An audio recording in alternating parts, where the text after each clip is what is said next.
Bienvenidos a la séptima edición de Bilbao European Encounters. Les hablo desde Azkuna Centro A, Alhóndiga Bilbao, el Centro de Sociedad y Cultura Contemporánea, que lleva ya 7 ediciones colaborando con Globerners. Somos un centro de sociedad y cultura contemporánea con mirada local e internacional y con mucho interés en todo lo que ocurre en el contexto europeo. Y para nosotros es un placer llevar ya 7 ediciones con Globerners, colaborando y haciendo posible estas jornadas. Para mí es un placer pasar la palabra a Daniel Innerarity, el culpable de todo este programa. Daniel Innerarity, zure hitza da. Arratsaldeon, para mí también es una gran alegría comenzar esta séptima edición de los Bilbao European Encounters, en los que solemos tratar temas desde una perspectiva europea. Edizionen helburua hiritarrei nazioarteko adituen eskutik eta ikuspegi eskaldunen batetik pandemiak gizarteari sortu dizkion erronka nagusien analisia gerturatzea da. En esta edición, como no podía ser de otra manera, vamos a tratar de analizar la actual crisis sanitaria en la que estamos metidos desde una perspectiva europea. Hoy lo haremos desde un punto de vista propiamente sanitario, más sanitario que otros días. La semana que viene, el día 10 de diciembre, lo haremos desde una perspectiva económica, desde el punto de vista de la respuesta de la Unión Europea a esta crisis.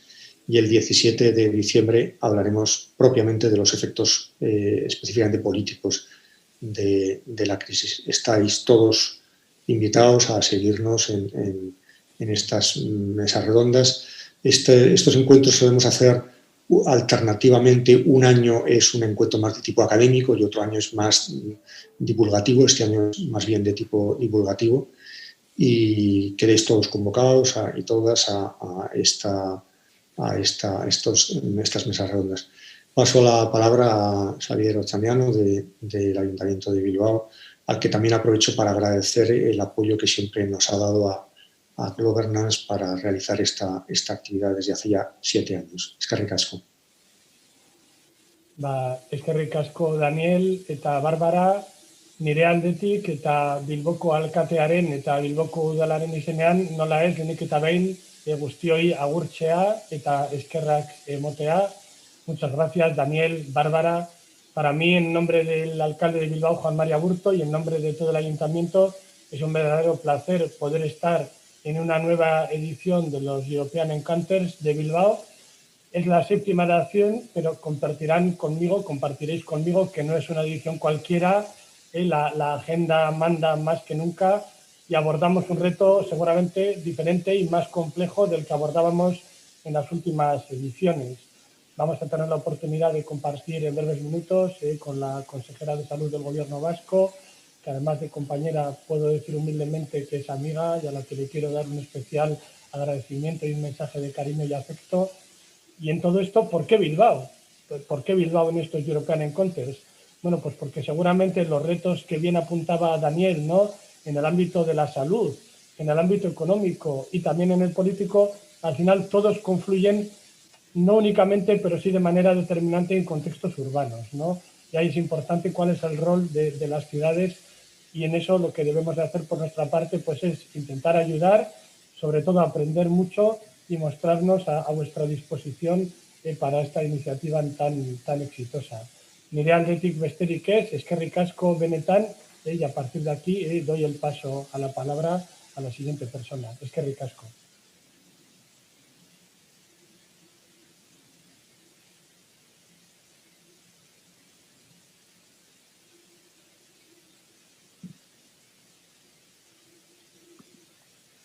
Kaixo, denoi mil esker, Bárbara, Daniel eta Xavier zure hitzengatik. Arratsaldeon denoi eta ongi etorri 7. Bilbao European Encounterserra. Pandemiak testuinguru Europarren azaleratutako erronkak itzendatuta. Gaur, osasun krisi horren ondoriok eta ebren erantzunaren ingurua hitz egingo dugu.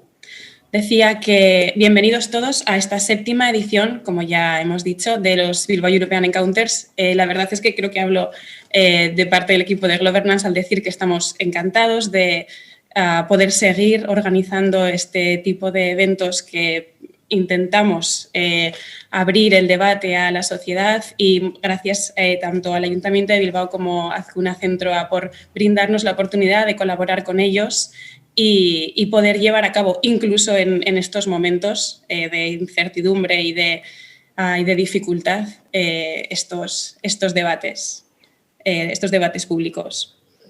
En primer lugar, querría presentar a nuestros invitados de hoy. Creo que tenemos un panel de excepción. Muchas gracias. Antes de nada, agradecer tanto a Juan Ignacio como a Miren Gotzone como a Alberto su participación. Y voy a presentar brevemente a nuestros panelistas para las personas que no los conocéis. Miren Gotzone, como sabéis, es la consejera de Salud del Gobierno vasco. Ella es nacida en Bilbao, es licenciada en Medicina por la Universidad del País Vasco y cuenta con un máster internacional de gestión universitaria. Es funcionaria de la UPV y a lo largo de su trayectoria profesional ha desempeñado puestos de responsabilidad en el ámbito asistencial, como es el caso del Centro de Leioa. En el año 2016 dio el salto a la actividad parlamentaria, ocupando un escaño en la Cámara Vasca. Un año después inició su trayectoria municipal en el Ayuntamiento de Bilbao de la mano del alcalde Juan María Burtu, liderando la cartera de Desarrollo Económico y Buen Gobierno en la primera legislatura, para posteriormente ser designada primera teniente alcalde y titular de la cartera de Gobernanza de Proyectos Estratégicos. Su currículum es todavía más extenso, pero creo que estos son los puntos más importantes. En segundo lugar, contamos con Juan Ignacio Pérez Iglesias. Él es director de la Cátedra de Cultura Científica de la UPV e investigador y docente del área de Fisiología desde 1985. Ha desempeñado diversos puestos de responsabilidad en la UPV, como la de rector de la misma entre 2004 y 2008. Ha desarrollado también actividades de promoción y difusión del conocimiento como coordinador del programa a Jakin Mina de Jakiunde y como director de la Cátedra de Cultura Científica. Si no me equivoco, creo que recientemente ha sido escogido director de Jakiunde. Por último, pero no más importante, tenemos a Alberto Alemano, que es profesor Jean Monnet de Derecho y Política de la Unión Europea de EC París. Alberto es originario de Italia y se graduó en la Facultad de Derecho de Harvard, el Colegio de Europa, y tiene un doctorado en Derecho de Economía Internacional de la Universidad de Bocconi. Su último libro es Lobbying for Change, Find Your Voice to Create a Better Society, que promociona un análisis oportuno y una guía para nivelar el campo de juego democrático al empoderar a los ciudadanos comunes para hablar e informar las decisiones políticas a nivel local. Alberto es profesor también invitado permanente en la Escuela de Políticas Públicas de la Universidad de Tokio, del Colegio de Europa, en Brujas, y académico del Instituto O'Neill de Derecho Sanitario y Global. Antes de nada, quería deciros que más tarde os contaré la dinámica, pero en este momento introduciremos un poco las cuestiones para la consejera, para Miren Gotzone, porque como por razones que todos podemos entender y por la urgencia del momento, luego tendrá que despedirse antes. Por lo tanto, a Miren Gotzone, antes de nada, muchísimas gracias por hacer como este parón en tus días, que supongo que serán muy largos, y muchas gracias por venir aquí, no físicamente, pero sí, gracias porque estés aquí y por traernos la información así de primera mano y de forma tan comprometida. Queríamos comentar un poco, así en términos generales, ¿cuál crees durante estos meses, desde que comenzamos con la pandemia, con esta situación tan inusual y de este reto global que estamos viviendo, para ti cuál es el papel que están jugando las instituciones en estos momentos? Y también querríamos saber un poco desde que empezó, desde marzo, qué lecciones, y es verdad que no hemos tenido mucho tiempo para reflexionar porque la acción es lo más acuciante, pero ¿qué lecciones, si es que hay alguna, hemos tenido tiempo o hemos podido aprender desde la primera ola? Lehenengo eta behin arratsalde on guztioi eta benetan eskerrak ematen dizkizuedala jardunaldi honetara gonbidatzeagatik. Mila esker guztioi orain ongi etorrian eman dizkidazuen hitz gozoengatik ere bai. Apaltasun osoz esaten dizuet, benetan momentu errezak ez direla, baina ahal dugun guztia jartzen ari gareala gure aldetik. Pandemia hau aurrera eraman dezagun ahalik eta ondoen eta batez ere gure herritar guztien osasuna ondoen zaindu dezagu. Asko dago jokoan eta badakigu gure esku dagoen guztia ez dela nahiko, baina behintzat ez da izango ahalegin hori egiten ez dugulako. Nik uste dut argi dagoela koronavirusaren pandemiak eragin itzela izan duela gure bizimoduan, guztion bizimoduan. Analiziak hainbat izan daitezke. Esango nuke pertsona adina ikuspuntu daudela. Zenbat pertsona, hainbat ikuspuntu. Bizi dugun egoera zein izaten ari den aztertzeko. Baina gaia mugatzearren, hurrengo ikuspuntuak datozkit burura. Sanitarioarena, instituzionala, politikoa, soziala, antropologikoa, ekonomikoa, lan mundukoa edota ingurumen ikuspuntukoa. A mí me ha tocado vivirlo desde dos ámbitos diferentes. El municipal, en la primera ola, junto con Xavier, que efectivamente es amigo y compañero, pero sobre todo amigo, y desde el gobierno como consejera de salud en la segunda. Ambos, dos instituciones distintas, pero ámbitos institucionales. Y luego además también me ha tocado vivirlo como ciudadana, como una ciudadana más, porque las vidas de todos y todas nosotras, en nuestras vidas ordinarias, en nuestras vidas familiares, también ha tenido una gran incidencia esta pandemia.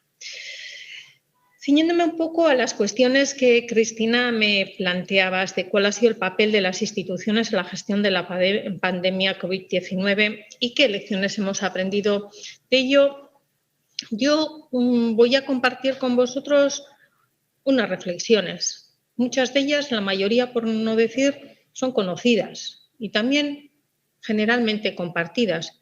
Pero es que creo que precisamente eso es algo también muy importante que sacamos de esta pandemia. Es que compartimos una preocupación y conocemos y compartimos lo que conocemos al respecto. Por un lado, algo así era increíble. No estamos hablando de impensable o inimaginable, pero sí de algo muy improbable y por lo tanto desbordó inicialmente todas las previsiones sobre disposición de medios, de personas, de infraestructuras para poder hacer frente a la enfermedad. Por otro, ningún país, ningún sistema sanitario se ha visto libre de la pandemia ni de sus graves consecuencias.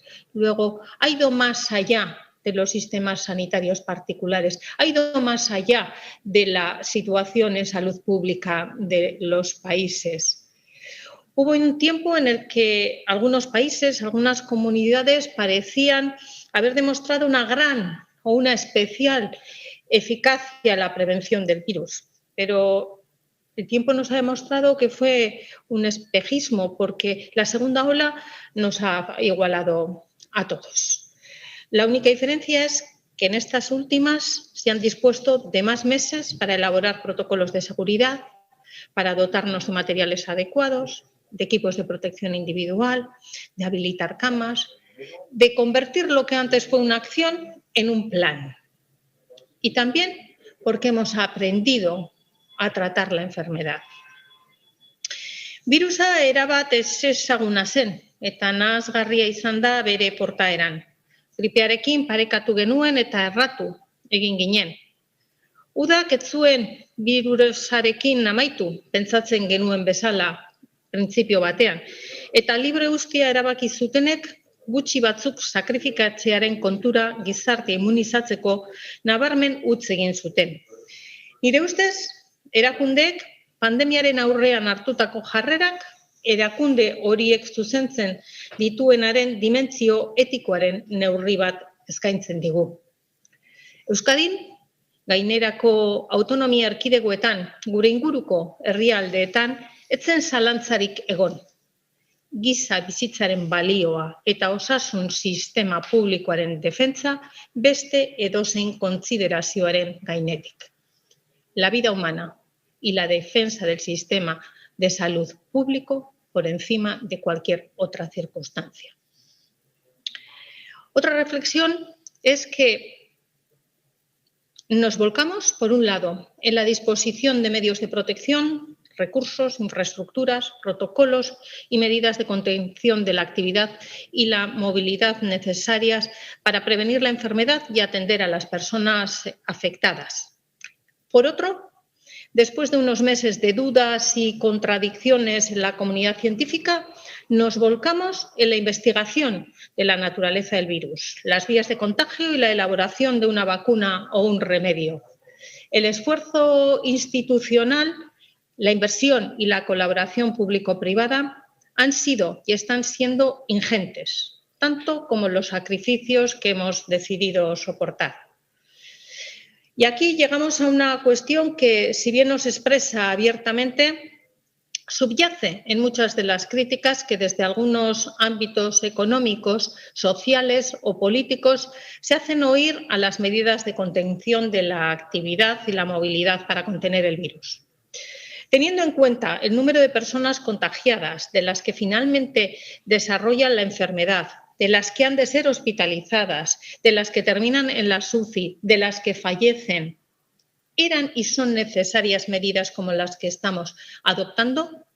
Definitivamente y rotundamente sí. Lo son desde una perspectiva ética, desde los principios de solidaridad y justicia distributiva, de defensa del bien y la salud común.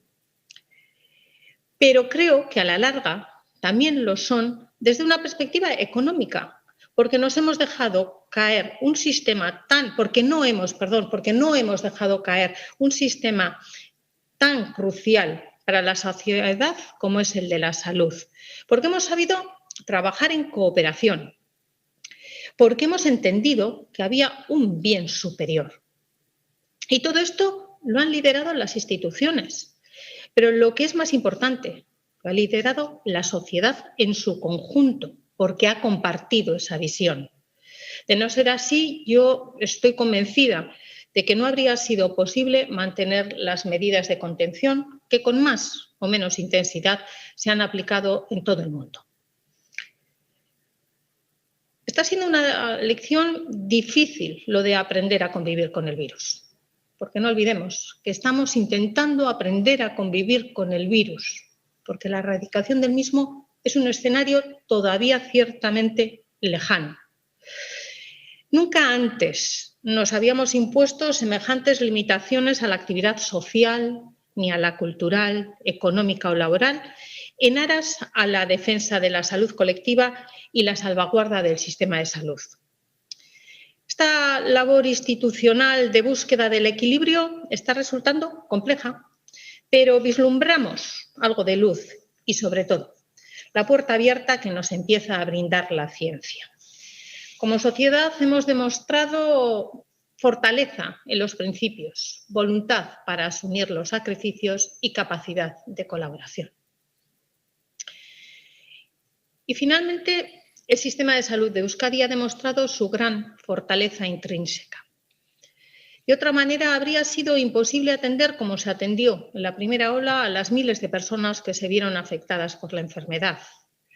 Es cierto que hubo dificultades para lograr EPIs, que hubo focos en los centros sanitarios, que muchos profesionales y muchas profesionales del sistema de salud se vieron infectadas y no pudieron desarrollar su labor, que hubo que priorizar y retrasar actividades no esenciales, que hubo que improvisar espacios para ubicar UCIs. Con todo ello, el sistema se sostuvo. Hoy hay 3.000 profesionales más que hace un año trabajando en Osakidetza. Hay un stock estratégico de materiales de protección, de EPIs, para varios meses. Una red de rastreo formada por casi 700 personas. Se han llegado a hacer más de 17.000 pruebas diagnósticas al día. Unas 700.000 personas ya se han hecho las pruebas de detección del virus en Euskadi. Se ha vacunado de la gripe a más de 550.000 personas en Euskadi. Todo esto en los últimos meses. Se han creado protocolos para habilitar más camas UCI y se han integrado mejor los procesos internos de coordinación entre la atención primaria y la atención especializada. Todo esto, de verdad que creo que es reflejo de la fortaleza del sistema. Y ha sido posible gracias al esfuerzo y a la inversión realizada durante años por el Gobierno vasco y las instituciones públicas en su conjunto. También a la colaboración de nuestros y nuestras profesionales, pero que son parte de nuestro Gobierno, son parte de nuestro sistema. Contamos de verdad con un sistema sanitario fuerte y sólido y vamos a seguir trabajando para consolidarlo en valores como la universalidad, la calidad o la excelencia. Recientemente presentamos el Marco Estratégico de Salud para la presente legislatura. En él subrayábamos el concepto salud en todas las políticas. Osasun sailetik, osasuna politika publiko guztien parte bezala ulertzen dugu. Lehen horrela bazen ere, pandemiak lankidetzan, auzolanean, aritzearen beharra areagotu du. Coviden agerpenak agerian utzi du, bizimoduen eta osasunaren arteko harremana estua izateaz gain, elkarren eragina dutela. Gure ohiturek eta gure portaerek, gure osasuna eta gure bizitzaren kalitatea eta itxaropena baldintzatzen dituzte. Gaur egun, pandemiaz geroztik nabarmenagoa da. Nunca como ahora ha sido tan evidente que los comportamientos individuales en un mundo interconectado son tan cruciales para la salud. Puntu horretan, azpimarratu nahi nuke lankidetza kontzeptua. Europako lankidetza espiritu horren falta sumatu dut COVID-i aurre egiteko jarrera eta jarraibide komunak ezartzeko orduan, kontuan hartuta herrialde baten eta bestearen arteko egoera epidemiologikoak antzekoak direla. Hala ere, lankidetza hori eta elkartasuna ikusten ari naiz txertoak erosteko politikan. Europak, hortan, erosketa zentralizatua egingo du eta dosiak herrialdeetara banatuko ditu. Funtsezko puntua da, ekitatea duten biztanleentzako beharrezkoa den tresna bat eskaini ahal izateko. Orainera eta Euskadira itzuliz, erne ibili behar dugu. Egia da, datuek aldeko joera erakusten dutela, baina aurten zerbait ikasi badugu egoera aldakorra dela da. Momentu batetik eta bestera, arintasunez. Zorrotz jokatu behar dugu prebentzio neurriekin, eta ez dugu ahaztu behar gaixotasun honek ospitalera, ziura edo heriotzara eraman gaitzakela.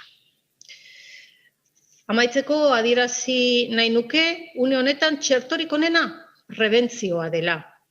Mugikortasun urria, distantzia, maskara, eskuen higienea, espazio txikien aireztapena eta garrantzitsuena, erantzunkizuna.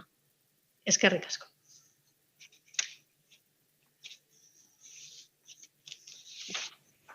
Mila esker, Gotzone, por tu discurso. Entendemos perfectamente las dificultades, aunque es verdad que no nos toca a nosotros de cerca, pero de la gestión en estos momentos, y estamos seguros de que la situación irá mejorando, como has dicho, con el esfuerzo conjunto de todos, y poco a poco todo irá mejor. Mila esker, Mila esker, zui. Seguimos entonces con el primer bloque y si os parece os contaré un poco la dinámica. Lo que vamos a hacer es dirigiré unas preguntas primero a Alberto Alemano y después a Juan Ignacio. Abriremos un debate y como último punto en este primer bloque, que tendrá una duración aproximada de unos 35 minutos, abriremos un turno de preguntas para el público. Quería comentar un poco con Alberto. Antes de nada, Alberto, muchísimas gracias por haber accedido a nuestra invitación y por acompañarnos hoy en esta primera sesión, en esta inauguración de los Encounters de este año. Quería comentar un poco contigo el papel de la Unión Europea. ¿Qué marca la diferencia en cuanto a gestión, en cuanto a coordinación, en cuanto a respuesta, el hecho de ser un país europeo, ¿no? De estar en una Unión Europea? Es que ricasco, Arratzalda, muchísimas gracias por esta oportunidad de compartir algunas ideas sobre lo que la Unión Europea ha intentado hacer. Decimos que la Unión Europea, como todos sus países europeos, ha sido sorprendido por el virus, aunque en realidad una pandemia no era del todo imprevisible, pero era difícil predecirla en estas proporciones. Si lo pensamos hace un siglo, la pandemia de influenza del 1918 fue la pandemia más grave de la historia reciente. Sus consecuencias fueron más graves en un mundo menos interdependiente de lo de hoy. Y yo creo que hoy tenemos que ver un poco el papel que realísticamente puede jugar la Unión Europea en una unión de estados que ha conseguido un nivel de interdependencia socioeconómica muy importante que no tiene precedente en la historia. Entonces, si quieres que te diga la verdad, la respuesta europea ha sido un poco lenta, con un poco de hesitación, y ha habido bastantes errores, más errores que aciertos hasta ahora. En realidad es pronto para dar una nota a Europa, ¿no? Las notas al final del curso. El curso desafortunadamente no se ha acabado. Yo creo que el problema principal y lo que ha caracterizado la respuesta europea a la pandemia ha sido que la respuesta ha sido fundamentalmente nacional.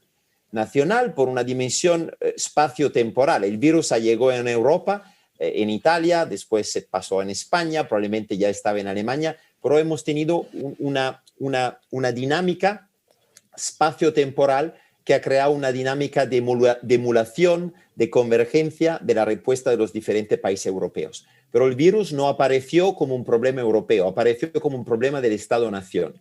Entonces, una dificultad de Europa de entrar en este proceso, pero ha tenido que hacerlo, porque desafortunadamente la primera respuesta entre los países europeos no ha sido una respuesta de solidaridad, de cooperación. Os acordamos todo muy bien que países como Alemania o Francia adoptaron una medida de restricciones a la exportación de algunas mascarillas, de algunos productos médicos que habrían podido hacer la diferencia, salvar vidas en otros países europeos. Esto no se ha producido. Y Europa ha tenido una hesitación suya, una hesitación que es de naturaleza constitucional, es decir, que Europa no tiene las competencias para decidir cómo el País Vasco, España, Italia o Alemania tienen que gestionar esta situación, seguro. Y nadie espera y no tendría sentido de un punto de vista epidemiológico tratar y adoptar medidas armonizadas en toda Europa. Pero donde Europa ha faltado, porque tenemos que decir donde la Europa efectivamente no ha sido capaz de intervenir, ha sido en el coordinamiento, es decir, crear una coordinación entre las respuestas que los distintos estados estaban tomando y crear criterios para empezar la colección de los datos. Estábamos coleccionando datos según metodologías distintas. No estábamos compartiendo estos datos en la medida oportuna, cuando en realidad el virus ya estaba presente en todos los estados europeos. Hemos dejado los estados miembros introducir, sobre todo contra España. España no ha introducido muchas medidas para defender a ella misma, pero muchos países europeos han introducido restricciones a las fronteras contra España, han introducido medidas de cuarentena que en realidad no están justificadas. Ha salido hoy un estudio de la Agencia de Estocolmo de la Salud Pública que dice claramente que los que viajan hoy día, los turistas o los que tienen que trabajar por trabajo, representan una parte infinita de las nuevas infecciones, de los nuevos contaminados. Entonces, estas medidas que los países europeos hoy día están tomando son medidas que no tienen una justificación científica. Puede que tengan un valor político, que envían a su propio ciudadano, pero es un poco una ilusión pensar que defender la frontera de España hacia los extranjeros sobre todo que podrían venir aquí para esquiar en los Pirineos, sería una medida eficaz. Muy complicado por Europa establecer criterios, pero lo está intentando y hay unos documentos, unas propuestas que han salido ayer, que han salido hoy, que he estudiado, que estoy estudiando, que intentan mostrar la voluntad de crear unos criterios. La pregunta es, ¿los estados europeos van a escuchar estas medidas? Hasta ahora, desafortunadamente, cada país europeo ha viajado un poco por sí mismo. Es difícil crear una respuesta común. Es un reto. Muchas gracias, Alberto. Juan Ignacio, bienvenido. También estamos muy agradecidos de poder contar contigo para el día de hoy. Y contigo quería comentar un poco esa relación que en realidad siempre ha estado presente, pero se ha visto todavía más acuciante y más necesaria con la irrupción de esta pandemia que nos ha pillado tan desprevenidos. ¿Cómo es y cómo debería, según tu criterio, ser esta relación entre las decisiones que se toman en instituciones políticas, en instituciones de la administración pública y los criterios científicos? ¿Cómo deberían informar estas decisiones? ¿Cómo se debería gestionar eso? Nos gustaría contar con tu reflexión. Muy bien, bueno, Arratsaldeon, muy buenas tardes. En primer lugar, yo también quiero agradeceros que me hayáis invitado a participar en este coloquio. Es un asunto muy interesante, ¿no?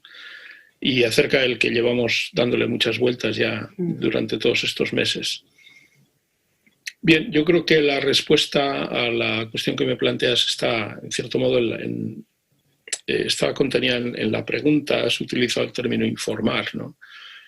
Yo creo que los responsables políticos deben tomar medidas informadas, bien informadas, por parte de los especialistas en los campos relevantes. Otra cuestión es determinar cuáles son los campos científicos relevantes, porque eso es más difícil de lo que parece. Pero con esto lo que quiero decir es que los responsables políticos no se debe plantear la cuestión en términos de que los responsables políticos deban hacer lo que les dicen los especialistas científicos. Y esto por dos razones. Por un lado, porque como ocurre con prácticamente todos los campos del conocimiento donde estamos avanzando en un momento y no hay vamos a decir, puntos de vista asumidos por el total o la gran mayoría de la comunidad científica, no es posible hablar de un dictamen científico. Esto no existe tal cosa, existe en relación con cuestiones que están firmemente establecidas, pero en todo lo que se refiere a la situación generada por la pandemia, estamos aprendiendo cada día. Y por lo tanto hoy sabemos cosas que no sabíamos hace un mes se sabían cosas que no se sabían hace 4 meses, y entonces es muy difícil que nadie pueda decir autorizadamente la ciencia ha establecido esto con carácter absoluto y por lo tanto esto es lo que hay que hacer. O sea que ya tenemos ahí una fuente de incertidumbre muy importante. Y por otro lado, porque en los dictámenes científicos, por un lado puede haber diferentes puntos de vista que tengan que ver incluso con la cosmovisión o con las ideas que tienen esos científicos en concreto, y esto no tiene por qué vincular a un político, ¿no? Y por otro lado, porque cuando un político debe tomar unas decisiones, sí las debe tomar basándose en la evidencia científica, informándose científicamente, pero el político tiene que tener en cuenta otros elementos, ¿no? Tiene que tener en cuenta los valores que están en juego, los bienes que están en juego, perdón. Hay bienes de diferente naturaleza. Es cierto que el máximo es la vida humana, pero no es tan sencillo determinar cuál es la estrategia que más vidas humanas salva, porque se pierden vidas humanas, por ejemplo, por efecto directo del virus, pero también se pierden vidas humanas cuando la gente no se atreve a ir a una consulta de urgencias con lo que puede ser una angina de pecho, ¿no? Que puede acabar dando lugar a un ataque cardíaco fatal, ¿no? o cuando se dejan de diagnosticar cánceres en un estado incipiente que atajados a tiempo podían haber salvado una vida. O sea, quiere decir con esto que la visión más sencilla que nos podemos plantear es que se salvan vidas humanas teniendo a todo el mundo en sus casas, cuando realmente a lo mejor de esa forma se están perdiendo otras que no estamos contabilizando, ¿no? Y estas decisiones, por lo tanto, siempre deben tener en cuenta muchos elementos que no están al alcance de todos los científicos. Y finalmente, he dicho antes que cuando hablamos de científicos, claro, es fácil pensar en virólogos, epidemiólogos, inmunólogas, por ejemplo, o sea, que son los tres campos del conocimiento más directamente implicados en esto.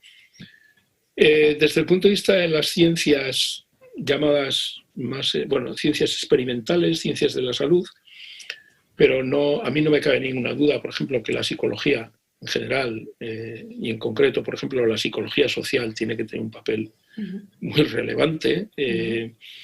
Me atrevería a decir que incluso la antropología o, no sé, la antropología cultural, la antropología social, en fin, se me ocurre que hay varias disciplinas que tienen muchas cosas importantes que decir, ¿no? Y por lo tanto no ha lugar a hablar de un dictamen científico que deban seguir los políticos obligatoriamente. Esto es lo que yo creo. Sí, muchas gracias, Juan Ignacio. Creo que creo que no es muy controvertido decir que las decisiones ponderadas son las más complicadas y que el concepto de ciencia y los científicos quizá se pueden entender simplemente como esa parte de ciencias experimentales y exactas, pero también las ciencias sociales deben jugar un papel, y más ahora que las decisiones complejas requieren tener en cuenta varias aristas.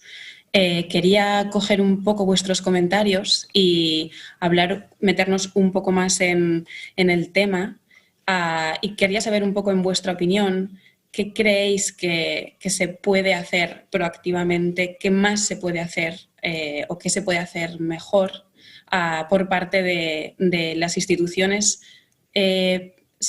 quizá tanto domésticas como de la Unión Europea.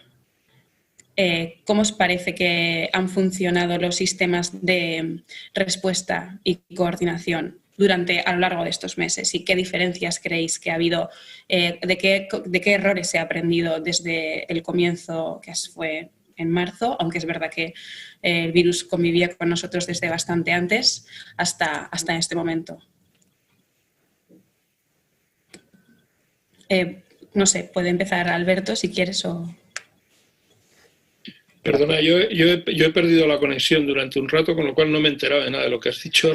La pregunta que has hecho no me he enterado, ¿eh? Lo siento. Vale. No pasa nada. Me he tenido que reconectar de nuevo. Pues ha sido bastante rápido, porque yo casi no me he dado cuenta, pensaba que era mi ordenador. La pregunta que es, Vale. Os preguntaba que si... para meternos un poco más en el tema, en cosas un poco más concretas, para ir un poco materializando, un poco bajando al nivel de gestión de las instituciones, que si creéis que los sistemas de coordinación y gestión han funcionado bien, ¿qué cosas como más concretas creéis que se pueden... ¿Qué ha cambiado respecto a la primera ola, respecto al comienzo de las gestiones, que fue en marzo, no el comienzo del virus, que decía que ya estaba con nosotros desde bastante antes? Y en vuestra opinión, quería saber un poco vuestra reflexión sobre el ámbito institucional, tanto doméstico como de la Unión Europea. O sea, ¿qué medidas concretas creéis que se podría mejorar y qué se ha aprendido? Todo el sistema de coordinación y de alerta en presencia de un virus, de una malaltía transmisible, es la razón por la cual existe la Organización Mundial de la Salud Pública, la OMS. Y cada vez que hemos tenido una pandemia potencial, una patología, normalmente una zoonosis, ¿no? Pensamos al caso de la SARS, al caso del Zika, la influencia aviaria, hemos tenido bastante durante el último siglo. Las instituciones han intentado desarrollar y a mejorar y a aprender de lo que no ha funcionado de la pandemia anterior o de la crisis sanitaria anterior. Y estos mecanismos, al final, a nivel internacional, presuponen una voluntad política de notificar, es decir, de declarar la situación epidemiológica que existe en un país. Y hoy día sabemos muy bien, porque ya hemos tenido una parte de encuesta, de periodismo de encuesta, que ha demostrado cómo ha habido un retraso bastante importante de la parte de China, de las autoridades chinas, en comunicar la existencia de una situación que era una situación de riesgo que habría podido, decimos, ser limitada antes que pudiese llegar a otras regiones del mundo. Esto, por ejemplo, pasó con Zika, que era un virus bastante malo, un bicho malo, hasta peor del actual, pero donde la coordinación en una serie de circunstancias permitió de limitar geográficamente la difusión. También porque pasó en una parte del mundo menos conectada a otras regiones como China. Lo que estoy intentando de expresar es la idea que una vez más, una vez que se acaba el COVID, intentaremos aprender algo de esta pandemia, de cómo la hemos gestionado, e intentaremos a mejorar nuestro sistema de coordinación y alerta. Al final, pero, el bloque es siempre un bloque político. ¿Cuáles son las incitaciones políticas del gobierno chino o de otro gobierno europeo en comunicar al OMS que algo está pasando en tu propia jurisdicción? Y claro, es muy difícil comparar, y no es posible comparar el gobierno, el contexto geopolítico chino con el europeo, pero en realidad la coordinación y la voluntad de compartir datos en Europa no ha sido particularmente generosa. Es decir, que los mecanismos, que son mecanismos de dinámica política al interior de un país, al final no son tan diferentes. Entonces, tenemos que hacer un salto de calidad en Europa y pasar a la creación de una unión de la salud pública. Esto es la parte positiva de lo que ha pasado en Europa. Nos hemos dado cuenta que no puede ser que la Europa sea tan interdependiente de un punto de vista socioeconómico, pero que en materia de salud pública no haya la posibilidad por Europa de coordinar y de jugar un papel más importante. Entonces, hay dos propuestas bastante importantes que han sido presentadas la semana pasada para empujar los Estados miembros, incluso España, a transferir una parte de sus competencias, de manera que durante la próxima crisis, que no será una pandemia, desafortunadamente será otra cosa, pero será una crisis que supera las fronteras y que va a entrar también en Europa, que haya unos instrumentos más capaces de influir. Entonces, la toma de decisión no puede ser nacional, tenemos y necesitamos una toma de decisión por algunos gobiernos que estarán sentados en un comitado de expertos que ya existe, pero que no ha tenido la capacidad de presentar estas propuestas, de manera que la toma de decisión sea más centralizada. Pero no es todo.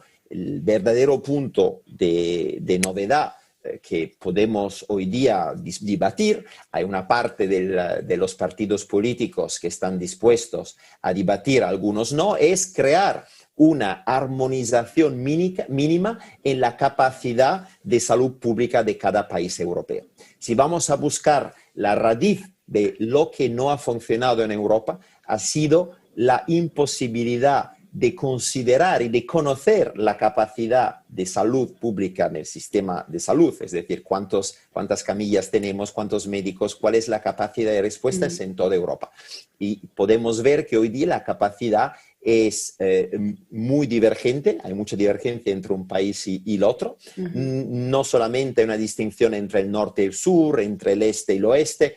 Sabemos que la crisis económica del 2008-2010 ha creado muchos cortes también en España que han cambiado esta capacidad de respuestas. Entonces, ¿por qué no utilizamos una vez más la Unión Europea como un vínculo externo que nos permita subir el nivel de capacidad? Y España tiene un sistema sanitario que entre los mejores, si no el mejor de Europa, capaz de permitir no solamente a la Unión Europea de tomar decisiones que sean impuestas, pero que haya una capacidad interna que actualmente no existe, y tampoco hay una visibilidad. No sabemos exactamente cuántas mascarillas cada país tenía, todo esto no era visible.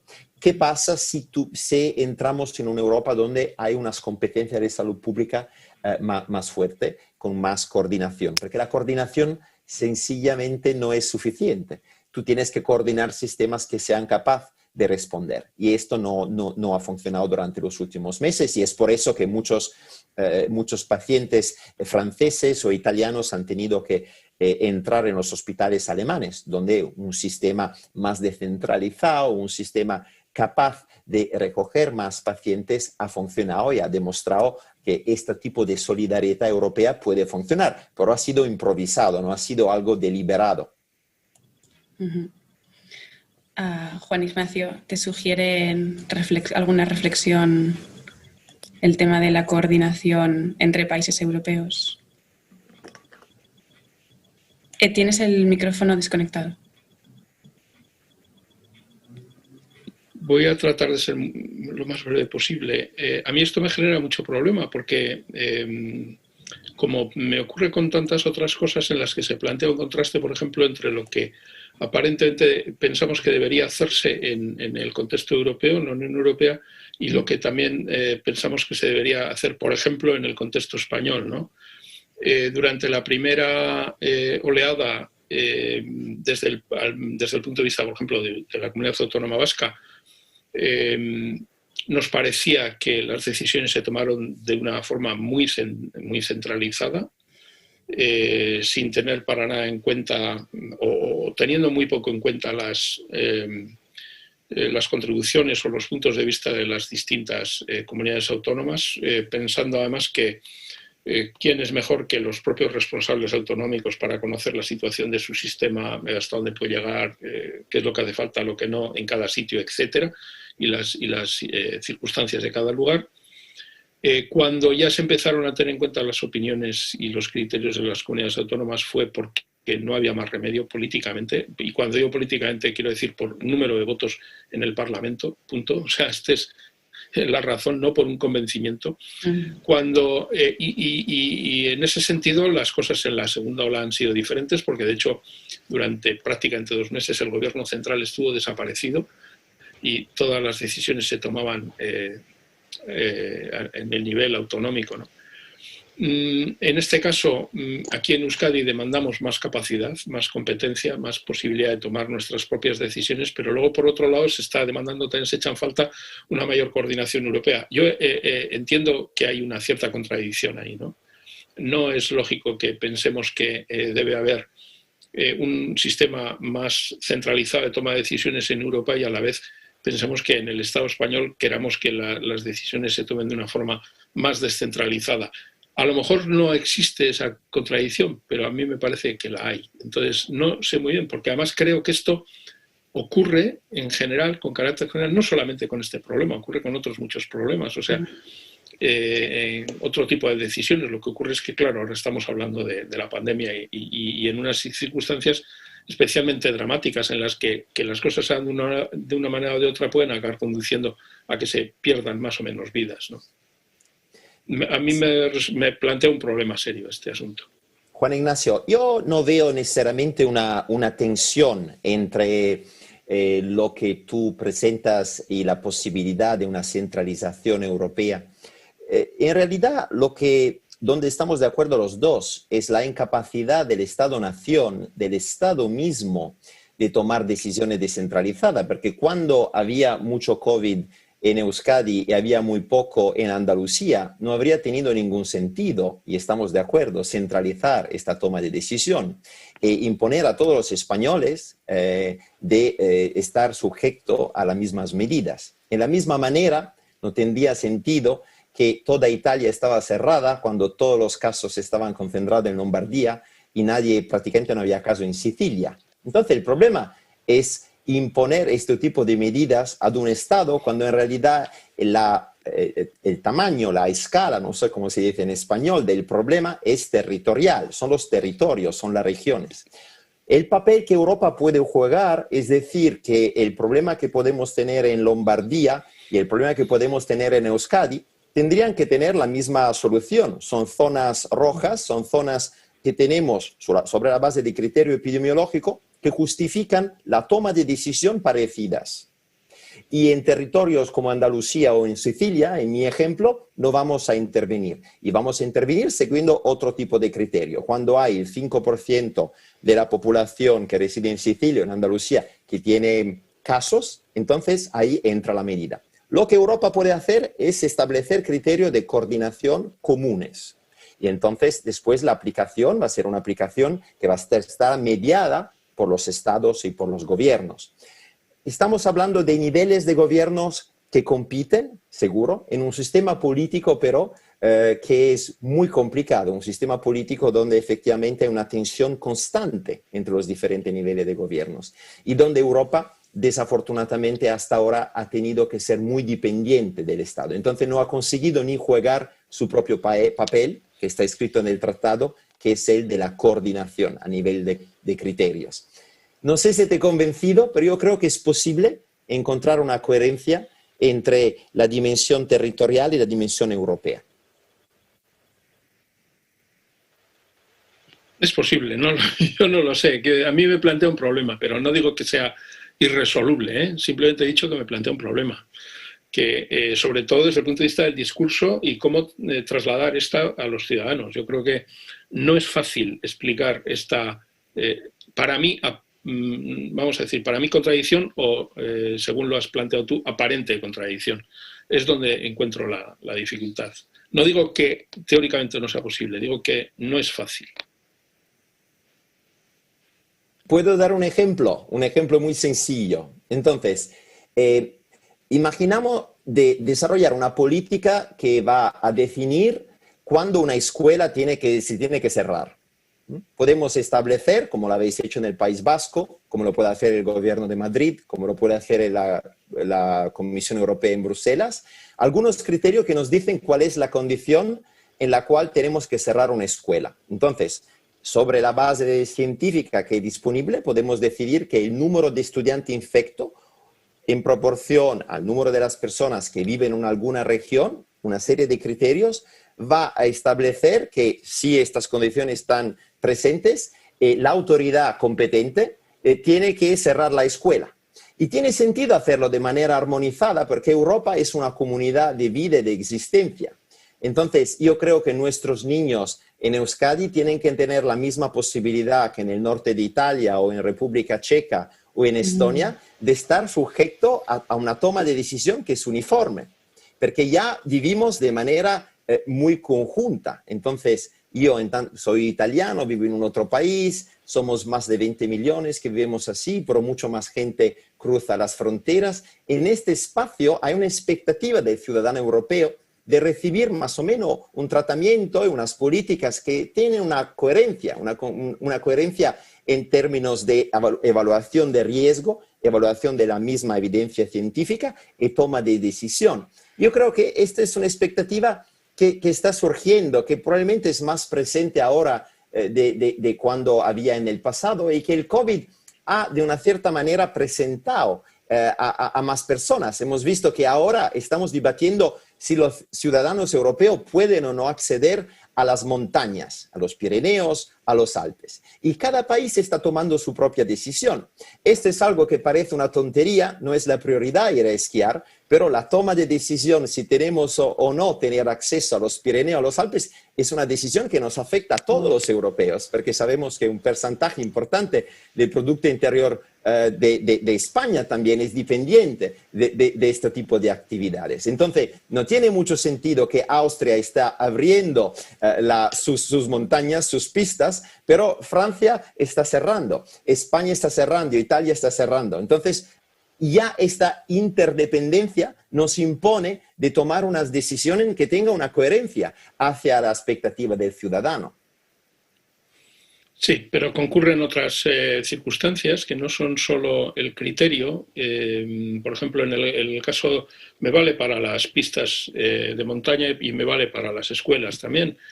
Una escuela no es una entidad que está en un espacio vacío, o sea, está en un entorno social determinado que tiene unas condiciones de conectividad y que tiene también unas condiciones de infraestructuras sanitarias, ¿no? Entonces, no es la misma la decisión que se debe tomar. Quiero decir, el criterio único de tantos niños o niñas contagiados en un aula no es el único criterio, entiendo yo. Hay otros criterios y a lo mejor esos otros criterios es muy difícil objetivarlos en una decisión única europea. De todas formas, tampoco creo que debemos, no sé, darle muchas vueltas a esto, ¿no? Porque que habrá probablemente otros asuntos, no lo sé.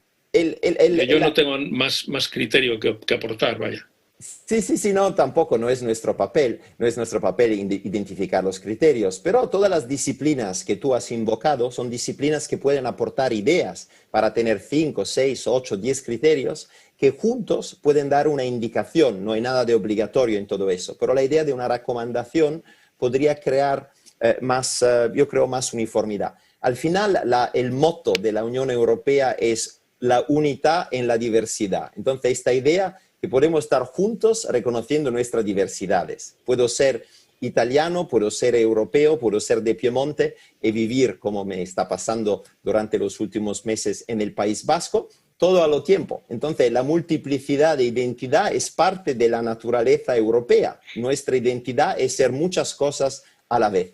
Y esto, yo creo, esta perspectiva tiene que reflejarse en nuestras políticas públicas. Son políticas que tienen que justificar esta idea de diversidad en la unidad.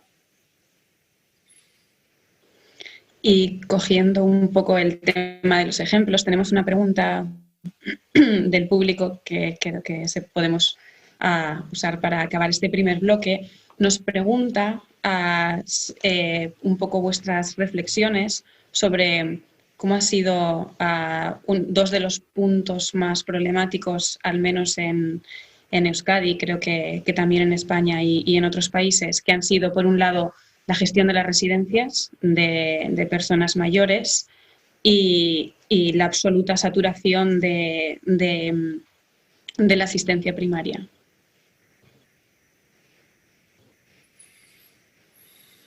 Yo no sé si tengo suficiente información como para poder valorar esto realmente. O sea,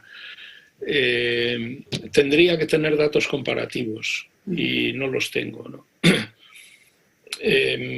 Por ejemplo, al comienzo de la primera ola, yo sí tenía la impresión, y de hecho creo que ocurrió así, de que la mayor parte de los fallecimientos se produjeron en relación con residencias, ¿no? Pero también creo que si analizamos los datos al final, probablemente nos encontramos en términos comparativos que el porcentaje de personas que fallecieron en residencias o que habían enfermado en residencias no fue tan alto como en muchos otros sitios. O sea que yo no tengo los datos, a lo mejor, y cualquier opinión que dé la voy a dar sin conocimiento de causa.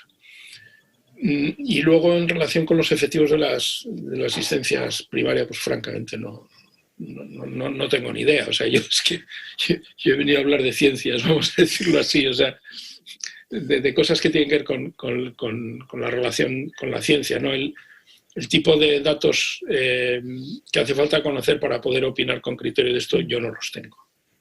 Lo siento. Al contrario, muchísimas gracias por la honestidad, Juan Ignacio, que, como sabes, muchas veces brilla por su ausencia. Alberto, ¿alguna reflexión te sugieren estos dos, el tipo de gestión, no sé, también en otros países europeos, sobre dos puntos que han sido bastante complicados, bastante complejos, como las residencias y la atención primaria? Yo tampoco tengo datos sobre eso. He leído muchos artículos y he intentado producir una taxonomía de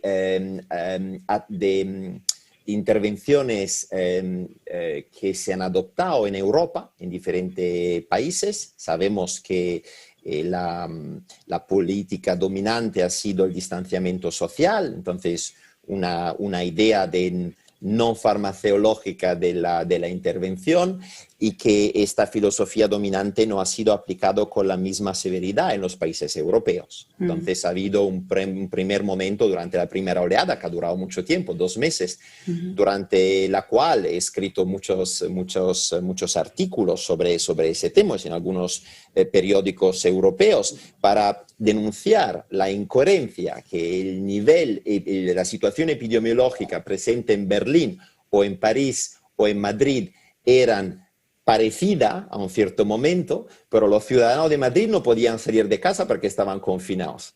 Los de París podían salir, podían hacer deporte, podían hacer muchas cosas, los alemanes tampoco. Esto se ha producido también en decisiones más específicas, con el caso un poco único de Suecia, donde ninguna medida de distanciamiento social se ha adoptado. Y en realidad, cuando hablamos de los más vulnerables, entonces los que vivían en las casas, en las residencias de ancianos, sabemos que la incidencia de la mortalidad en Suecia ha sido altísima. Es decir, que hay muchas residencias de ancianos que han tenido que cerrar porque ya no había más de esta población que ha ido desapareciendo durante una temporada muy limitada. Ahora, como estaba diciendo Juan Ignacio, no tenemos todavía todos los datos. Sabemos que durante la segunda oleada, como ha dicho también Miren Gozzone, hemos visto países que habían adoptado algunas decisiones que habían parecido muy severas, como la Suecia, intentando tener una respuesta diferente en la población, pero que ahora siguen siendo, y son países que han tenido una segunda oleada muy fuerte. Entonces no sabemos todavía cuál es la correlación o la eficacia de cualquier medida. Solamente al final de la última oleada, como sabéis, en el 1918 ha habido una tercera oleada, desafortunadamente, y esto es un precedente histórico que tiene que hacernos reflexionar. Solamente al final podremos comparar. Hay un estudio, hay un sistema desarrollado por la Universidad de Oxford que intenta medir la naturaleza restrictiva de cada medida e intenta atribuir una eficacia. Entonces, al final de este estudio es una mapa que podéis también tener acceso en esta mapa, se llama Oxford Stringency Restrictive Measures. Tú verás los diferentes colores y al final podremos comparar cuáles han sido los países que lo han hecho mejor que otros y los países que no lo han hecho lo suficiente bien. El único elemento que tenemos ahora, que es muy interesante, que ha sido publicado hace un par de semanas, es el debate que hemos tenido durante mucho tiempo también en España, si salvar vidas, es decir, adoptar medidas más restrictivas, era un peso para la economía. Es decir, un país que salva más vida adoptando medidas más restrictivas está dañando la economía. En realidad tenemos países como Alemania o como en Corea del Sur que han adoptado medidas bastante restrictivas, mediamente restrictivas, pero donde el impacto económico no ha sido tan importante. Y países, desafortunadamente, como donde vivimos, que es España, donde las medidas han sido entre las más restrictivas, sino las más restrictivas seguramente a nivel europeo, donde el impacto económico ha sido muy importante y que no se ha todavía manifestado. Entonces, esta dicotomía, salvar vida y salvar la economía, es una dicotomía que no parece funcionar, que no parece corresponder a la realidad. Hay algo de más complicado que tenemos que entender y que tenemos que estudiar más.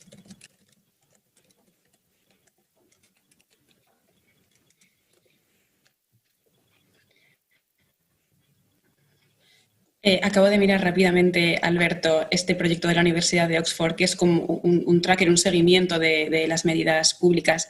Y os he dejado a todos, creo, sí, el link a esta... Es que me ha parecido algo a tener en cuenta, la verdad.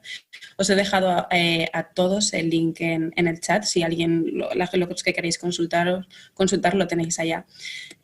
Pasamos entonces al siguiente bloque y comenzamos con Juan Ignacio y pasamos un poco a hablar de la vacuna y de todos los ámbitos y todas las reflexiones, los retos y las incertidumbres que nos genera. Queríamos comentar, Juan Ignacio, contigo esto que hemos comentado, lo que estábamos hablando justo antes de entrar en antena, sobre si el hecho de vacunar a la población va a evitar el contagio, no lo va a evitar, en qué situación nos vamos a encontrar. No lo sabemos, no tenemos una bola del futuro del mundo, es cierto, pero ¿qué pensamos? ¿Qué reflexiones nos genera como al menos esta primera acción de vacunación de una parte de la población?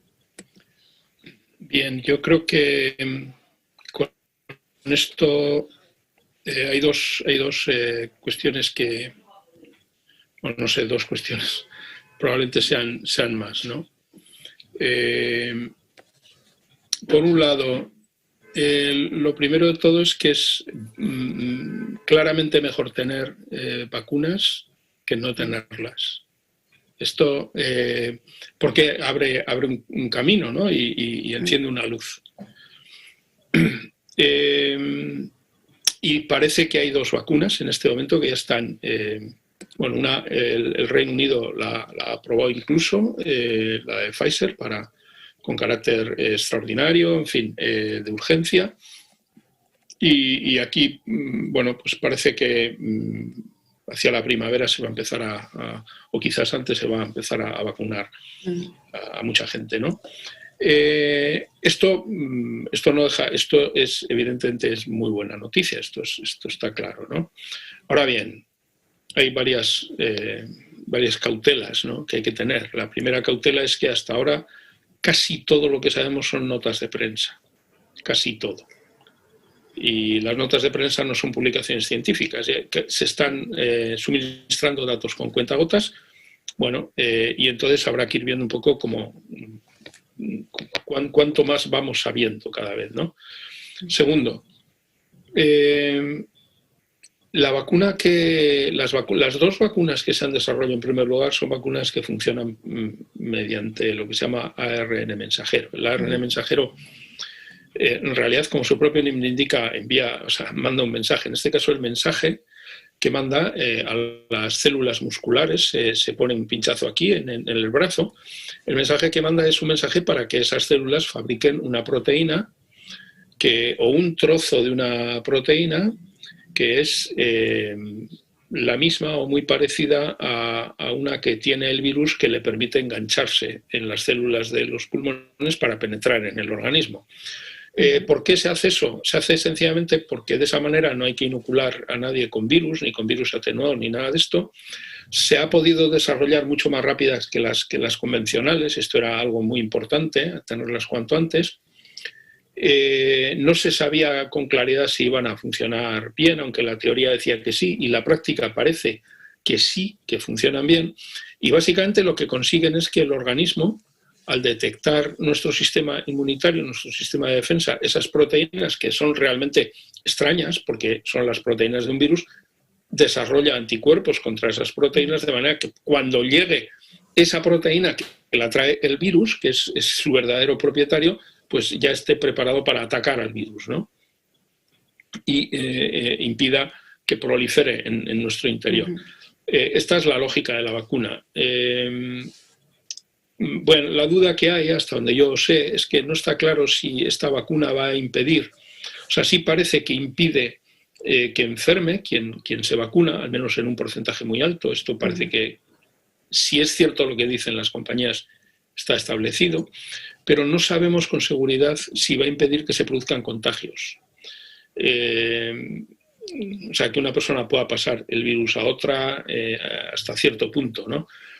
Claro, esto tiene unas implicaciones muy importantes, porque ya incluso aunque lo impidiera, hasta que viéramos la efectividad real en la población, funcionar la población, habría que seguir manteniendo las medidas de protección, las medidas no farmacológicas a las que ha hecho mención Alberto antes, lo de la distancia, la higiene, la separación, la ventilación, en fin, las restricciones de movilidad, todas estas cosas.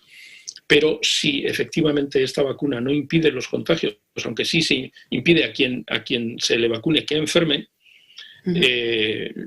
esto quiere decir que va a haber que seguir protegiéndose. Nos vamos a tener que seguir protegiendo hasta que tengamos alguna vacuna que inmunice completamente, que evite los contagios, ¿no?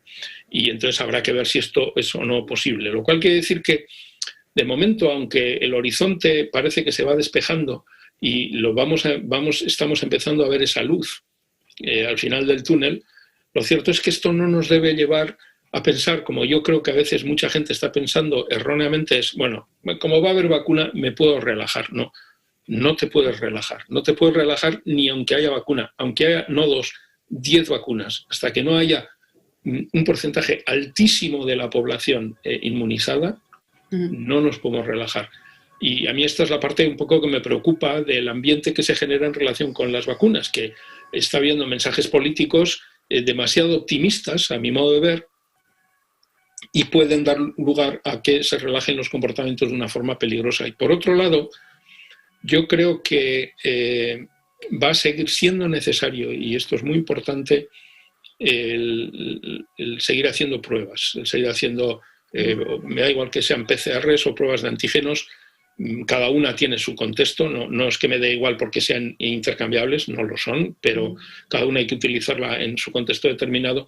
Pero creo que no vamos a poder prescindir de seguir realizando estas pruebas, esta capacidad a la que se refería la consejera, que se ha ido acumulando de hacer las pruebas de seguimientos, etcétera, porque vamos a tener que seguir manteniendo ese rastreo, o sea, prueba, rastreo, aislamiento, etcétera, toda esa secuencia para protegernos socialmente, ¿no?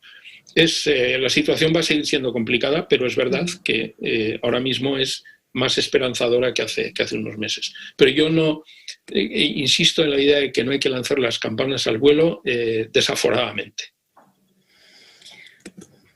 Muchísimas gracias, Juan Ignacio. Me parece Bueno, perdón, es que a veces utilizo el privilegio de ser moderadora para expresar un poco también mis reflexiones en el momento que quizá no debería. Pasa Alberto. Hace ahora mismo, sino como 2 días que publicaste el paper de Towards a European Health Union, Time to Level Up, y es un poco lo que hemos venido comentando.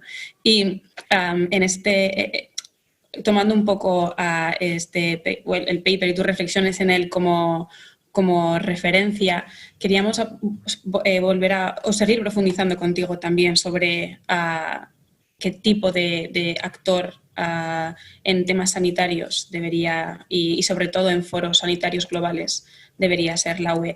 De todas formas, como estábamos hablando de vacunas, si tienes alguna reflexión sobre las vacunas, por supuesto, adelante, y luego podemos volver a los foros sanitarios globales, lo que tú quieras.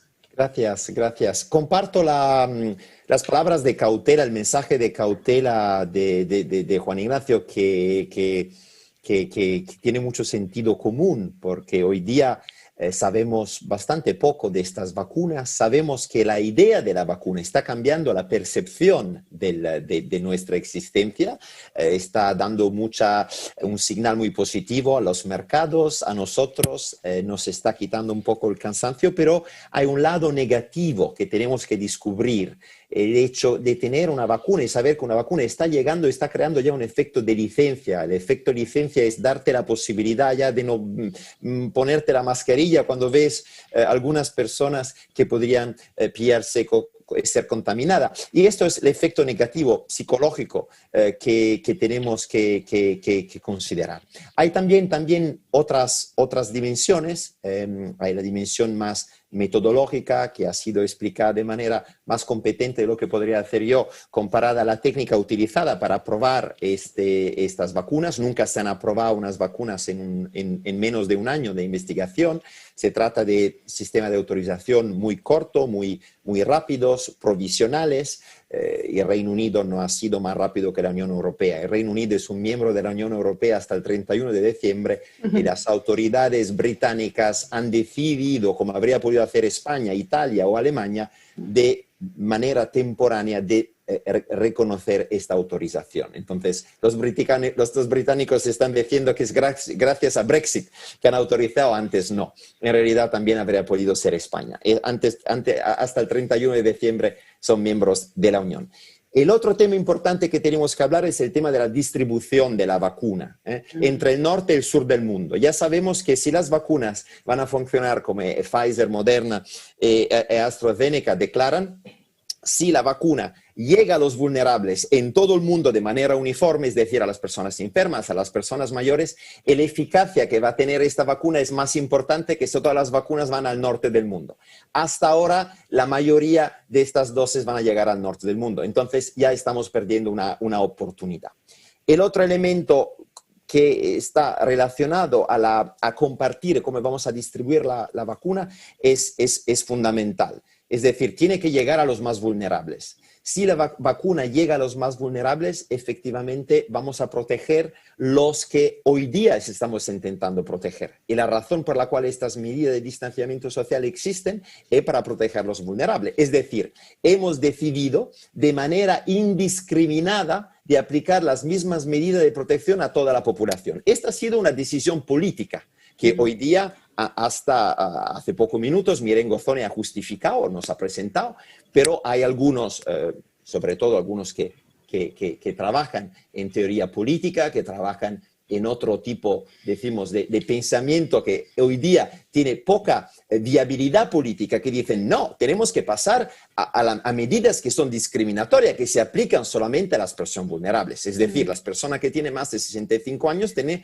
que aislarse. Esta es una posibilidad. Es un tabú político presentar esto. A veces algunos grupos políticos intentan hacerlo de manera instrumental, pero tenemos que hablar de eso.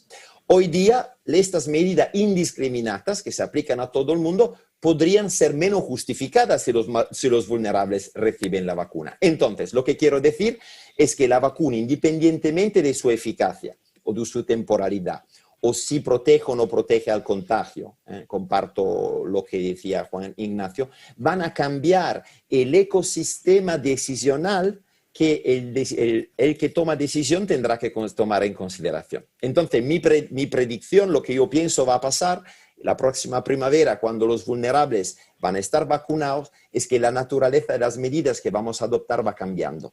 Vamos hacia medidas que van a ser más discriminatorias y el certificado de la vacuna, justamente por los vulnerables, va a ser fundamental. Entonces, una persona que tiene más de 65 años probablemente no podrá subirse sobre un avión si no tiene la vacuna. Esto es algo que probablemente va a pasar. Y me imagino que va a ser un poco la nueva normalidad. Una pregunta más importante que tú me has hecho ahora es, ¿en cuál medida el COVID va a ofrecer una oportunidad por Europa de colocarse geopolíticamente? Hasta ahora la Unión Europea no ha tenido esta posibilidad. El COVID ha ofrecido una oportunidad a Europa de demostrar que algunos países europeos que están juntos hace 70 años habrían podido gestionar bien esto. Desafortunadamente, este mensaje no ha llegado. El modelo de alerta, de coordinación europea no es un modelo por la OMS porque no está funcionando. Entonces, eso es una pena. Al mismo tiempo, la respuesta a la crisis financiera ha sido importante, la vais a discutir en los próximos días. Y lo que yo encuentro bastante positivo de lo que está pasando es que Europa ha jugado un papel fundamental en la idea que la vacuna tiene que llegar al sur del mundo. Hay una parte de nuestro budget europeo, de nuestras finanzas europeas, que van a ser distribuidas de manera que las dosis de vacuna puedan llegar al sur del mundo.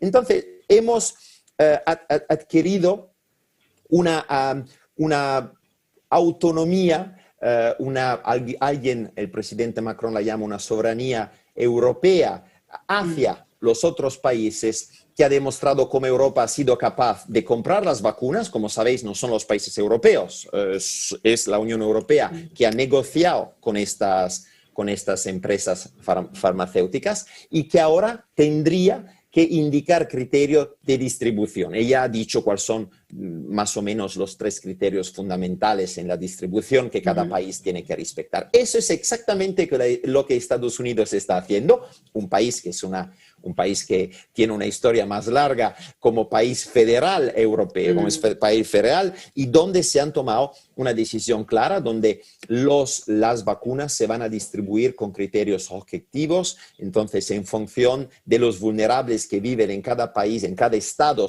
de Estados Unidos, van a recibir estas vacunas. Este tipo de destino es un poco lo que Unión Europea, creo, se está pensando de hacer, y creo que lo que va a pasar durante el mes de enero. Entonces, un papel más importante de Europa en la distribución de la vacuna podría permitirnos de decir que al final la Unión ha jugado un papel importante de coordinación, pero también de modelo hacia otros países del mundo, porque al final la Unión Europea sigue siendo una asociación de estados, no es un estado como Estados Unidos. Entonces, hay una oportunidad que espero que la Unión Europea y sus líderes tengan la capacidad, la oportunidad de coger.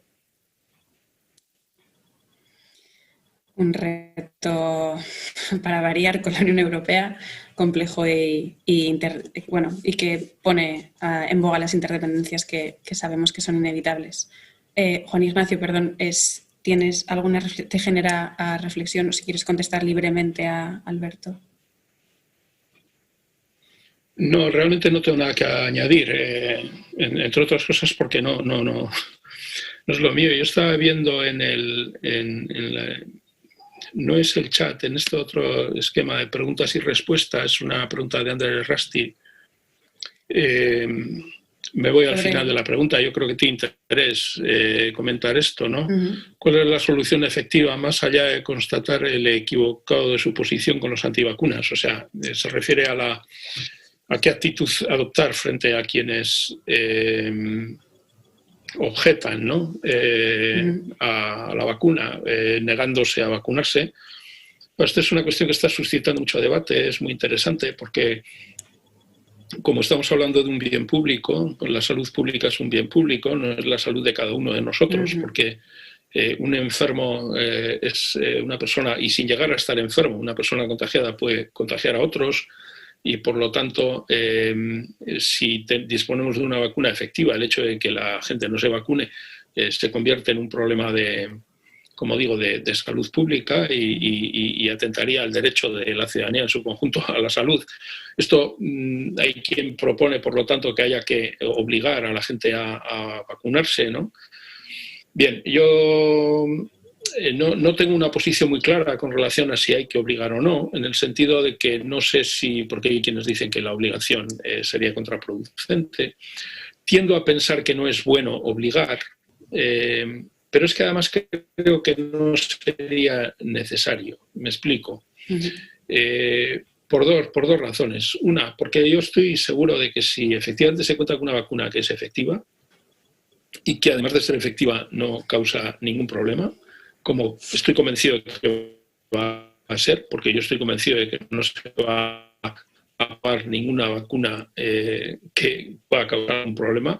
Cuando digo causar algún problema, quiero decir causar a un problema a una persona entre 1 millón. O sea, estoy hablando de un problema estadísticamente significativo, ¿no? O sea, yo creo que estas vacunas, las que sean, se van a aprobar con todas las garantías desde el punto de vista de sus efectos, sus posibles hipotéticos efectos negativos. No creo que los va a haber. Y creo que vamos a ver a nuestro alrededor mucha gente vacunada que va a estar defendida frente al virus, y por lo tanto mucha gente escéptica hoy o que tiene unas ciertas reservas se va a vacunar sencillamente porque su vida va a ser mejor vacunándose y lo van a percibir. O sea, yo creo que esto creo que va a ser así, estoy convencido. Hará falta un tiempo, pero es que también va a hacer falta un tiempo para que se dispongan de todas las unidades que hay que utilizar para vacunar, porque no se va a poder vacunar a toda la población de golpe, con lo cual creo que esto es lo que va a ocurrir y por lo tanto creo que no va a ser necesario que se produzca esta obligación, ¿no? Si se llegase a una situación en la que, por ejemplo, tuviéramos a un 40% de la población vacunada y a un 60% no, porque hay otro 40% que se niega a vacunarse y esto genera un problema de salud pública porque pone en peligro la vida de ese otro 20% que por lo que sea no se puede vacunar por otras razones o no tiene al alcance las vacunas, en ese caso sí me plantearía la cuestión de la obligación, aunque probablemente no mediante el expeditivo método de decir yo le llevo con la policía a un sitio y le vacuno a la fuerza, ¿no? Sino que sencillamente le pondría una serie de condiciones. Alberto se ha referido a que el que quiera montarse en un avión tendrá que estar vacunado, el que quiera entrar en determinado tipo de dependencias tendrá que acreditar que está vacunado, o sea, eso sí se podría hacer. Y creo que ahí sí sería algo que sería exigible. Es decir, mire usted no puede poner en peligro mi salud porque a usted no le ha dado la gana vacunarse, por lo tanto, no entra en este teatro, no accede a este avión, no puede entrar en estas instalaciones, ni tiene derecho a ir a un campo de fútbol, por ejemplo, ¿no? O sea, este tipo de cosas, llegado el caso, a mí me parece que serían perfectamente legítimas y no habría que plantear obligaciones de otro orden. Pero es que además creo que no va a ser necesario. No sé, igual soy demasiado optimista, pero yo creo que una vez que empecemos que se empiece a vacunar a la gente. Los no vacunados querrán ser vacunados. Vaya. Yo, desde luego, tengo muy claro que en cuanto me puedan vacunar, me pondré el brazo para ser el primero en que me vacune. Bueno, lo tengo clarísimo. O sea, como iré mañana, que tengo cita para que me vacunen de la gripe. O sea, que esto lo tengo clarísimo. Eres una excepción, Juan Ignacio, porque parece que hay muchos europeos en este momento que no están dispuestos. La mayoría de los franceses no quieren vacunarse. Entonces tenemos un problema de aceptación social de la vacuna. Yo creo que hay mucha incomprensión también científica.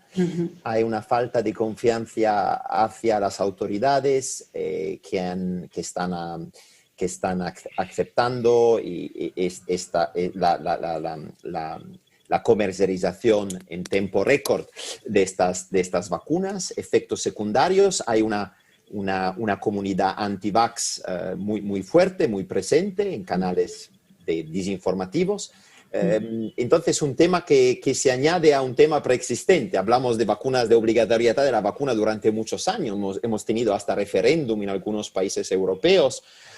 Y el tema de la obligatoriedad es central. Yo estoy de acuerdo contigo, no creo que vamos yendo hacia una obligatoriedad. Creo que ningún país europeo va a imponer la vacuna, pero jugando con el acceso al espacio público, de facto llegamos a una obligatoriedad. Entonces, si quieres montar un avión, yo estoy convencido, en un bar, entonces el certificado, estás vacunado o no estás vacunado, va a ser el nuevo carnet que tienes que presentar para jugar un papel en el espacio público. Al mismo tiempo, también como tú, soy bastante optimista. Yo no creo que vamos a llegar a este punto. Creo que esta es una transición. La presencia de la vacuna va a introducir medida discriminatoria. Lo vacunado, no lo vacunado, esto seguro va a pasar. Y al mismo tiempo, este bicho puede que también desaparezca o que vaya mutando. Se va mutando, también es complicado. Hemos visto ya, tenemos bastante preocupación que los animales que se cultivan, que se utilizan para preparar, ¿cómo se llaman? Abrigos. Los bisones, sí, los bisones de Dinamarca. Sí. Los bisones de Dinamarca, también de Polonia. Hay campañas de los animalistas bastante importantes, justamente porque podrían ser y ya han sido un agente, ¿no?, de transformación del virus. Estoy consciente que estamos hablando de algo muy marginal, pero es algo que podría existir y jugar un papel durante los próximos meses, y es por eso que uno de los debates más importantes en Bruselas en este momento es prohibir los bisones. Entonces, cerrar un poco como se ha intentado hacer en Dinamarca, después ha habido un tema legal, y podría ser un momento para los animalistas también. Entonces, hay un riesgo que cada interés económico, público, social esté fomentando su propia causa para crear más complejidad. Daniel Innerarity ha escrito mucho sobre este tema, el tema de los diferentes intereses, de la confusión que se crea en una democracia tan compleja.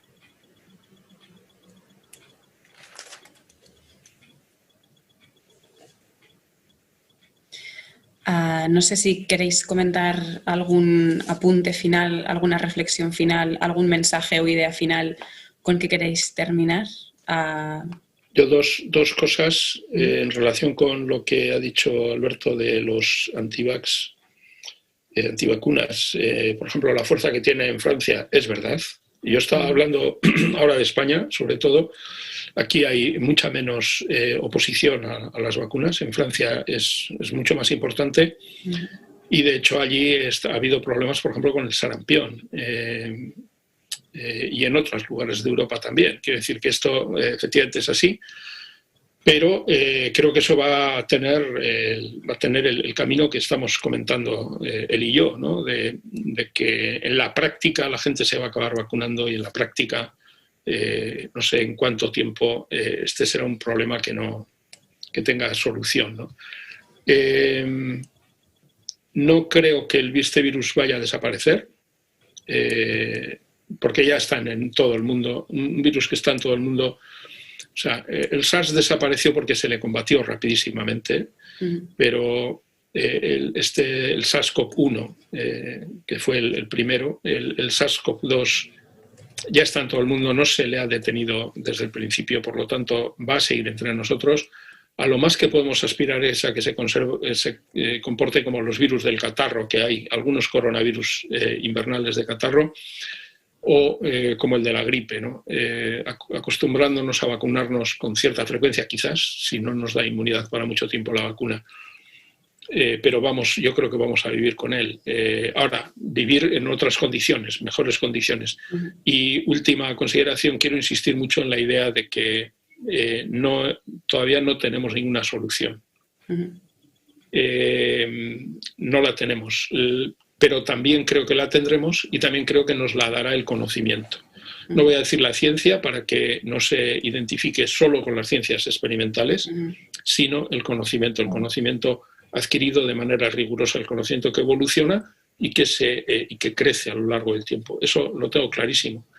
Y creo que desde ese punto de vista es verdad que hay muchas actitudes de recelo ante la ciencia, pero confío en que precisamente eso sirva para que haya más confianza entre la ciudadanía en la ciencia y en el conocimiento adquirido rigurosamente en el futuro. Esto es lo único que quería decir, sí. Quizá puede haber una correlación entre eficiencia o buenos resultados de la mano de la ciencia para reforzar la confianza o la cultura científica.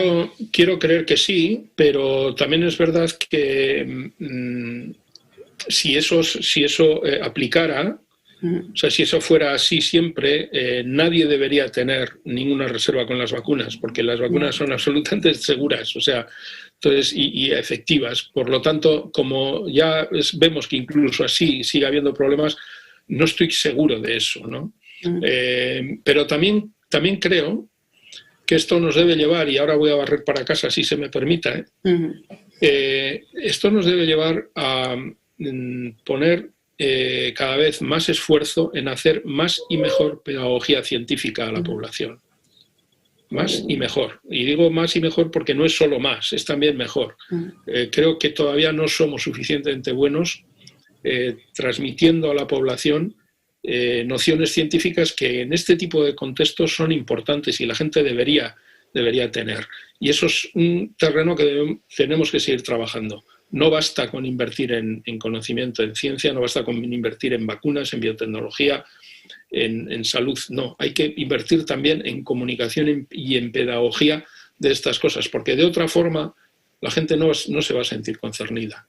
O sea, y además estoy hablando de buena comunicación, buena pedagogía, porque la quiero oponer a lo que estamos haciendo muchas veces hasta ahora, que es una mera transmisión unidireccional que no es nada efectiva. Yo creo que hay que conseguir que la gente, implicar a la gente más en la propia adquisición, en la apropiación del conocimiento, para que de esa forma lo tenga perfectamente claro y sea una persona con criterio propio y con criterio crítico.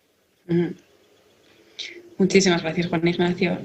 Alberto, una última idea, mensaje, reflexión. Sí, no puedo que estar de acuerdo con Juan Ignacio sobre eso. Yo veo el COVID como una oportunidad para desarrollar un pensamiento más crítico en lo que pasa en el mundo, en un mundo interdependiente, no solamente una oportunidad para hacer comunicar la ciencia de otra manera, pero pensar también que la aceptación, por ejemplo, de estas vacunas probablemente sería mayor si la ciudadanía habría tenido la oportunidad de estar involucrada en algunos procesos de toma de decisión también científica. Hay mucha literatura que se está desarrollando alrededor de la participación también en la creación de la ciencia, reconociendo que hay una expertise, que la expertise del ciudadano es una expertise que tiene otro tipo de naturaleza, pero que también juega un papel importante en nuestra sociedad. Yo creo que hay una reflexión más importante, que es cómo utilizar el COVID como una oportunidad también política de reorganizar nuestras sociedades.